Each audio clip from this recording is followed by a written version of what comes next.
अस्सलाम वालेकुम students. Previous lecture के अंदर स्टूडेंट्स हम लोगों ने सिमेंटिक टैग्स का थ्योरेटिकल कंसेप्ट और ओवरऑल स्ट्रक्चर जो है ना उसको थ्रूआउट एक ओवरव्यू लिया उसका। हम उसको इम्प्लीमेंट जो है ना अब करेंगे। VS कोड के थ्रू देखेंगे कि किस तरह से एक स्ट्रक्चर प्रॉपरली सिमेंटिक टैग्स का बिल्ड होता है और फिर एग्जीक्यूट होता है। तो हमारे पास एक यहाँ पे फाइल जो है ना VS कोड के अंदर मैंने बना ली है। फोर डैश सीमेंटिक टैग्स के नाम से .html उसकी फाइल का जो है ना वो एक्सटेंशन है। और यहाँ पे मेरे पास कुछ जो है ना मैंने टैग्स बना के ऑलरेडी रख लिए हैं अकॉर्डिंग टू द स्ट्रक्चर जो कि हम लोगों ने प्रीवियसली डिफाइन किया। ये भी मैंने बनाया आपको। इसको मैं एक एक करके पहले तो डिस्क्राइब कर देता हूँ कि आपकी कौन कौन सी चीज़ें होंगी जो कि इस वेबसाइट का पार्ट होती हैं। और क्योंकि मैंने कल बताया था कि आपकी जो वेबसाइट का स्ट्रक्चर होता है वो सिमेंटिक टैग्स जो है ना वो डिज़ाइन करते हैं।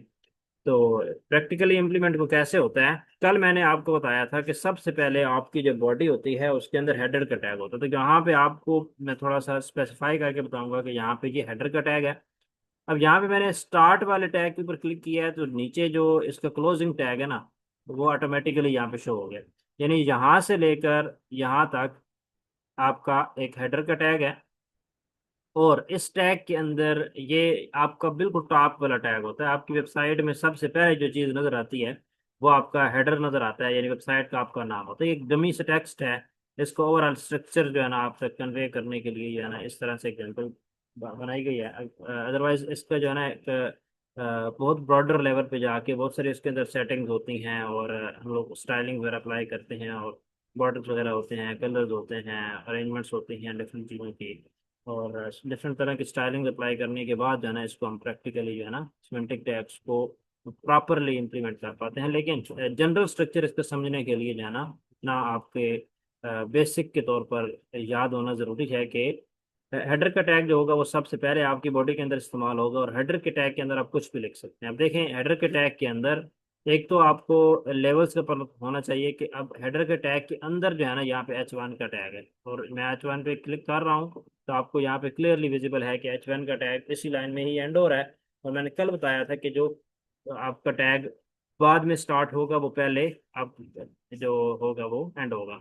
अब यहाँ पे देखें H1 के अंदर जो है ना वो लिखा हुआ है माई वेबसाइट।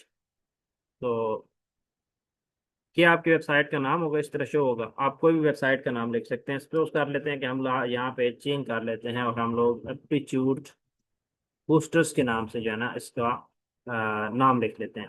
ठीक है, ये आपका बड़ा बड़ा सा H1 चूंकि आपकी जो साइज होता है सबसे बड़ी हेडिंग होती है तो एप्टीट्यूड बूस्टर्स के नाम से जो है ना ये एक हेडिंग शो होगी जो कि हमारी वेबसाइट का नाम हो जाएगा, वेब पेज का नाम हो जाएगा। उसके साथ ही हेडर में H1 के साथ ही हमारे पास नेव का एक टैग होता है। मैंने बताया था कि हेडर के टैग के अंदर हम लोग नेविगेशन के लिंक्स भी ऐड कर सकते हैं। तो नेव के टैग के अंदर आप लोग देख सकते हैं हेडर का टैग है और हेडर के टैग के अंदर नेव का टैग है। नेव के टैग के अंदर आप लोग एंकर का ये बेसिकली एंकर का टैग है। लिंक वाले टैग्स हम लोग आगे जाके डिस्कस करेंगे। और जस्ट ये उसकी थोड़ी सी फॉर्मेटिंग के लिए हम लोग यूज़ कर रहे हैं फिलहाल इनिशियली। आपको इतना पता होना चाहिए कि हम लोगों ने किस एक अपनी वेबसाइट बनाई हुई है वहाँ से किसी और वेबसाइट पे जाना है तो उसके लिए लिंक्स यूज़ होते हैं। तो वो लिंक्स एंकर के टैग के जरिए ए टैग का यूज़ करते हुए बनाए जाते हैं। ये भी एक पेयर टैग ही होता है, ओपनिंग क्लोज टैग इसका होता है। तो नेविगेशन लिंक आपको नेविगेशन बार एक तरह से विजिबल होती है बनाई जाती है जब नैव के टैग के अंदर आपके यहाँ पे तीन जो है ना एंकर के टैग्स हैं और हर एक के अंदर आपका एक ना एक क्या लें कि रेफरेंस लगा हुआ है। ये हैश लिखने का मतलब है कि ये रिफ्रेश होकर उधर ही आ जाए, किसी स्पेसिफिक पेज पे जाए नहीं। तो हम लोग चूंकि बेसिक सा ये इंटरफेस कर रहे हैं तो इस बारे में एक ब्रॉडर लेवल का जो एंकर टैग के बारे में ओवरव्यू होगा प्रैक्टिस हम लोग करेंगे बाद में। लेकिन फिलहाल आपको इतना ही पता होना चाहिए कि एंकर के टैग हम लोग नेविगेशन लिंक्स जब बनाते हैं कि एक वेबसाइट के एक पेज से दूसरे पेज पे या एक वेबसाइट के एक पेज से किसी और वेबसाइट पे जाना हो तो उसके लिए हम लोग इसको यूज़ करते हैं। अब हमारे पास ये जो एप्टीट्यूड बूस्टर्स के नाम से वेबसाइट है इसका एक होम पेज है, यानी होम मेन्यू का है नेविगेशन के अंदर लिंक। उसके बाद अबाउट का है और उसके बाद कॉन्टैक्ट है। तो ये तीन है। और भी अगर हम लोग उसके अंदर ऐड करना चाहें तो हम लोग वो भी ऐड कर सकते हैं। ठीक है, जैसे सपोज कर लेते हैं कि हम लोग उसके अंदर ऐड करना चाहते हैं, सर्विसेज ऐड करना चाहते हैं तो वो भी ऐड हो सकती हैं। ये भी ऐड यहाँ पे की जा सकती हैं।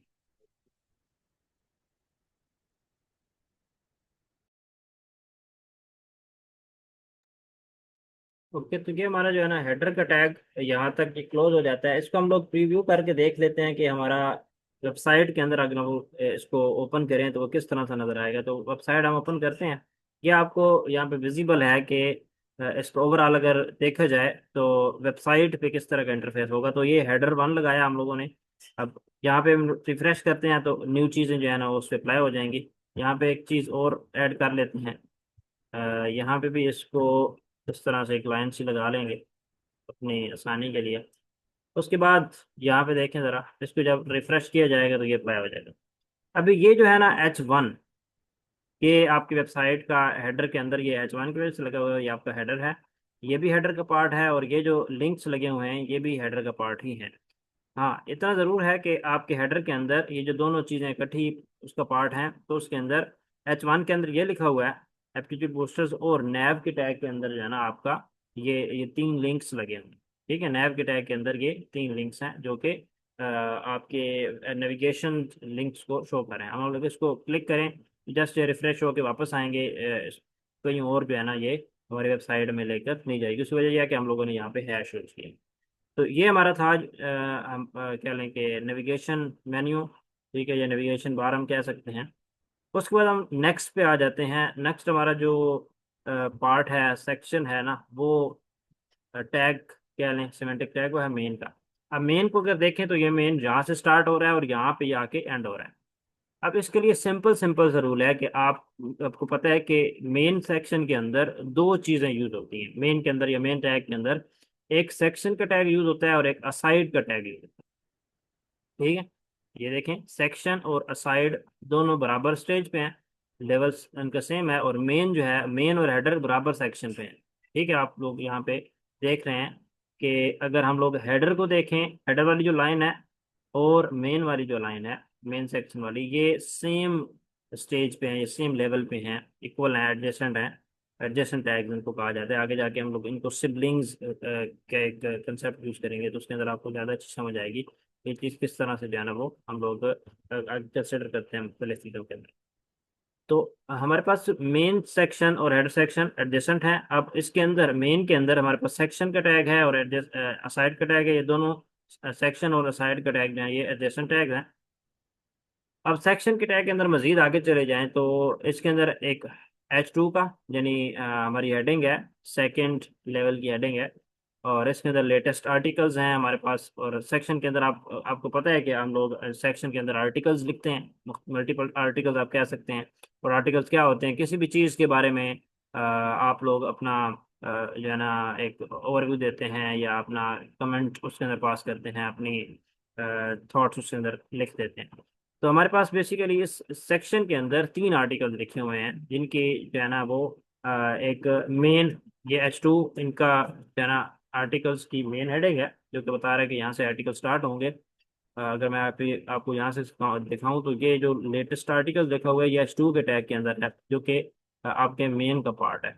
इसी तरह अगर वापस आ जाए हम तो आर्टिकल का टैग है। आर्टिकल के टैग के अंदर आपके H3 यानी थर्ड लेवल की हेडिंग यूज हुई है और उसी आर्टिकल के टैग के अंदर ही पैराग्राफ यूज हुआ है। तो हमारा ये सेम तरह के जो है ना वो तीन टैग्स हैं वो यहाँ पे यूज हो रहे हैं। ये भी आर्टिकल का, ये भी आर्टिकल का, दो आर्टिकल्स हैं बेसिकली हमारे पास। एक आर्टिकल 1 है और एक आर्टिकल 2 है। मैं यहाँ से आपको इसको रिव्यू करवा देता हूँ। ये हमारे पास एक आर्टिकल आर्टिकल 1 है। अब इसमें जो आर्टिकल 1 और इसका जो रेलेवेंट पैराग्राफ लिखा है ये दोनों एक ही टैग यानी आर्टिकल के टैग का पार्ट हैं। इसी तरह आर्टिकल 2 जो लिखा हुआ है और इसके नीचे जो पैराग्राफ लिखा हुआ है यानी लाइन लिखी हुई है वो दोनों भी एक ही आर्टिकल के टैग का पार्ट है। हाँ, अगरचे आर्टिकल 1 या आर्टिकल 2 जो दोनों हैं वो एक सी के अंदर लिखे हुए हैं। ठीक है, लेटेस्ट आर्टिकल्स, और इसको कंपेयर किया जाए तो ये लेटेस्ट आर्टिकल इसकी मेन हेडिंग है वो H2 के अंदर है और ये जो आर्टिकल 1 है ये H3 के अंदर है। तो अब आपको थोड़ी बहुत समझ आ रही होगी कि H1 सबसे बड़ी हेडिंग होती है जैसे हम लोगों ने यहाँ पे एप्टीट्यूड बूस्टर्स के लिए यूज़ की। फिर उससे छोटी हेडिंग H2 होती है जैसे हम लोगों ने आर्टिकल्स के लिए यूज़ की सेक्शन की मेन हेडिंग देने के लिए। फिर हम लोगों ने आर्टिकल की हेडिंग देने के लिए H3 यूज़ की। और इसी के साथ सेम तरह की हेडिंग आर्टिकल 2 के नाम से। ठीक है, तो वापस आ जाते हैं हम लोग। नेक्स्ट हमारे पास जो है ना यहाँ पे सेक्शन एंड हो जाता है, हमारा मेन के अंदर सेक्शन का पार्ट एंड हो जाता है। इसी के एडजेसेंट हमारे पास असाइड का जो है ना टैग यूज हो रहा है। तो यहाँ पे H2 के अंदर जो कि यानी हमारा लेटेस्ट आर्टिकल्स के बराबर उसका साइज होगा, साइड बार शो हो रही है, और इसके नीचे ही असाइड के टैग के अंदर ही वो हमारा पैराग्राफ है जो कि बता रहा है कि यहाँ पे असाइड के अंदर आप क्या चीज़ शो करेंगे। तो साइड बार है, और साइड बार जो कि लेटेस्ट आर्टिकल्स के बराबर का कह लें कि टैग है। इसके साइड बार के अंदर ये रेलेवेंट पैराग्राफ या टेक्स्ट शो हो रहा है आपको। तो ये आपकी साइड बार के अंदर इस तरह से असाइड के टैग में शो हो जाएगा। तो यहाँ पे हमारा जो मेन का टैग है वो भी एंड हो जाएगा। तो ये हमारा यहाँ तक था हेडर का मेन का टैग, यानी हेडर का मेन का दोनों एडजेसेंट थे। फिर हेडर के अंदर हम लोग दो चीज़ें हम लोगों ने यूज़ की, ठीक है, नेविगेशन टैग और H1 का टैग। और इसी तरह जब हम लोगों ने जो है ना वो यूज़ की आर्टिकल को हम लोगों ने सेक्शन के अंदर जब डाला, तो वो आर्टिकल्स हमने हम एक जैसे दो दो बना दिए।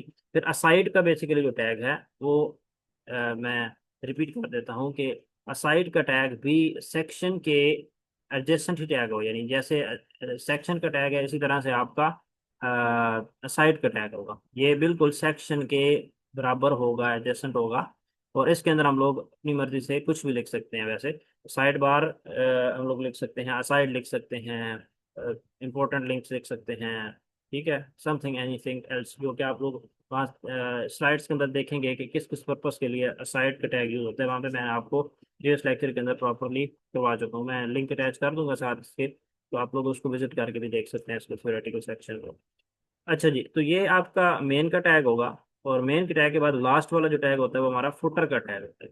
फुटर आपको यहाँ पे मैं आपको दिखा देता हूँ कि फुटर जो है ना वो कहाँ पे विजिबल है। ये देखें, लास्ट वाली ये जो लाइन नजर आ रही है आपको, अक्सर जो साइट देखते हैं तो इनके लास्ट पे एक फुटर का टैग लगा होता है। ये कॉपी का सिंबल होता है, यानी कॉपी राइट का, और उसको वेबसाइट का नाम लिखा होता है। जैसे अभी मैंने अगर यहाँ हमारे वेबसाइट की बजाय लिखना है ना कुछ और, तो हम लोग यहाँ पे लिख सकते हैं उसको।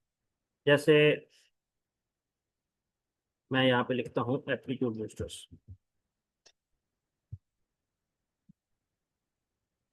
एप्टीट्यूड बूस्टर्स 2015 और ऑल राइट रिजर्व्ड, उस तरह करके लिखूंगा तो मेरी एक तरह से वेबसाइट यानी कि मेरी है, इसको कोई और कॉपीराइट नहीं कर सकता, कॉपी नहीं कर सकता, कंटेंट्स को कहीं और यूज़ नहीं कर सकता। ये मतलब कि एक इस तरह से इसको हम लोग यूज़ करते हैं। तो आपको अब जनरली अगर ओवरऑल में ओवरव्यू दूँ उसका, तो ये आप लोग ध्यान में रखिएगा यहाँ पे कि हेडर का, मेन का और फुटर का टैग, ये आपकी वेबसाइट के मेन टैग होते हैं तीन।